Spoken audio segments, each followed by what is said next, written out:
Since you guys seem to enjoy the video I made about Lance Vance a few days back, a little bit more so than not, I figured why not take a look at another GTA antagonist, and who better to start with than Officer Frank Tenpenny himself. Today we'll talk about what he wanted to do, what was the plan, and what led to his plan failing in the end. At some point in 1992, before CJ returned to Los Santos from Liberty City, Tenpenny put a plan in motion, as he was in charge of the LSPD unit, responsible for gang crime. That unit was of course known as the Crash Police Unit, and it was one of those right place, right time situations, and Tenpenny's plan was to profit on the crack epidemic in Los Santos, all under this kind of facade that he wanted to clean up the streets from gang crime, but in reality he just wanted to extort gangs who made money from crack through bribes and other illegal means, while of course abusing his power as a cop. So he already had the Ballas and the Vagos who he was already profiting from, and of course they didn't want Tenpenny to crack down on their operations, so Tenpenny simply, in exchange for not cracking down on them, would get money from both gangs. And now we get to the matter of Sweet. Now Sweet indirectly was responsible for the fact that Tenpenny didn't make as much as he could, and that was when Tenpenny of course decided to use Big Smoke, because Big Smoke was simply easier to use than Sweet. So Tenpenny wanted to get rid of Sweet, and Smoke did not want his friend to get killed, of course. He wanted to avoid that at all costs. Actually, not at all costs, let's be honest. But anyway, if you're enjoying this video so far, leave a like on the video and subscribe to the YouTube channel, as it helps me out a ton. Also, if you're interested, check out my channel memberships. All channel members will be getting a shout out at the end of each video in form of a credits like screen. And we know that in the introduction movie that Tenpenny, in this scene that's on screen right now, is talking to Big Smoke,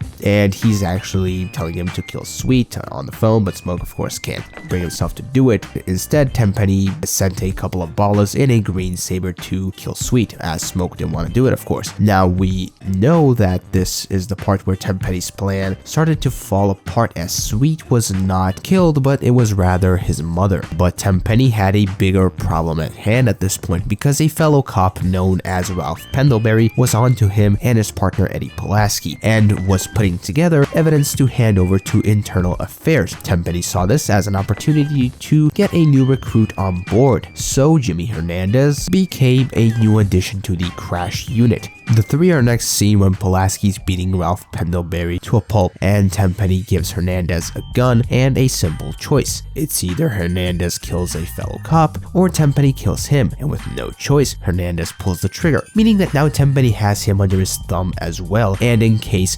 Hernandez tried something stupid, he would end up behind bars just like Tenpenny and Pulaski would. A similar situation happened with CJ, right when he got home to Los Santos, when Tenpenny blackmailed him by saying that he will frame him for Pendlebury's murder if CJ does not do what they want. But Tenpenny still has to take care of Sweet. He has Big Smoke and Ryder, who are traitors, and he also has CJ and Hernandez, who are under his thumb and are essentially errand boys for him. So Tenpenny now sets up a trap, and he succeeds, as Sweet is taken to prison. This is of course in the Green Saber mission. Grove Street Families, as we know it, falls apart under the leadership of Big Smoke, who of course does not do anything for the gang but just floods the streets with crack, and Los Santos really is completely flooded with crack thanks to Big Smoke. Like Tenpenny wanted to, he now can make a bunch of money. So it seems like his plan worked, and it would have worked if it was not for CJ and his association with Mike Torino, for who it's really obvious that he has a lot more power and influence than Tenpenny. When Tenpenny tried to threaten CJ that he will make sure that Sweet will get killed in prison if CJ doesn't do what he's told, Torino on the other hand literally knows everything about Sweet and CJ, and even knows what cell Sweet is in and who is next to him, leaving me to believe, and probably most of you guys, that Torino really would look after Sweet even if Tenpenny tried something stupid like get him killed. So I think Sweet really was protected as soon as CJ made his associations with Torino. Nonetheless, thanks to Torino simply having more power compared to Tenpenny and CJ, who did all those crazy stunts for him, Sweet is not harmed in prison, of course. Finally, after many borderline suicidal missions, Torino got Sweet out of prison, and the moment Sweet is released, Tenpenny would really start shitting himself, or or at least he should start shitting himself, because Grove Street starts coming back on the map and takes over a bunch of Ballas and Vagos territory. Not only that, Tenpenny is about to go to jail or get prosecuted because of the disappearance of Jimmy Hernandez and Eddie Pulaski, who are his partners, and eventually CJ and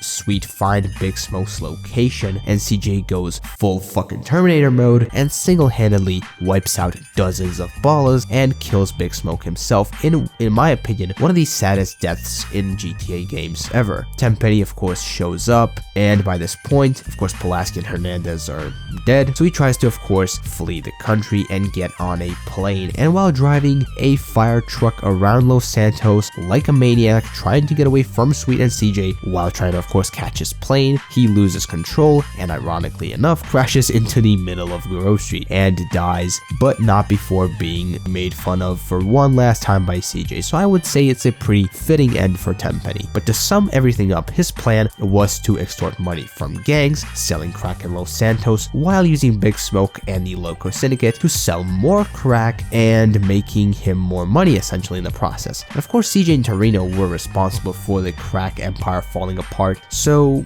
one can really predict that if the two never met, Tenpenny would have likely been around for a lot longer. And with that said, I want to thank you for watching this GTA San Andreas lore video. Leave your thoughts and opinions on this topic in the comments down below. Until the next video stream, bye bye.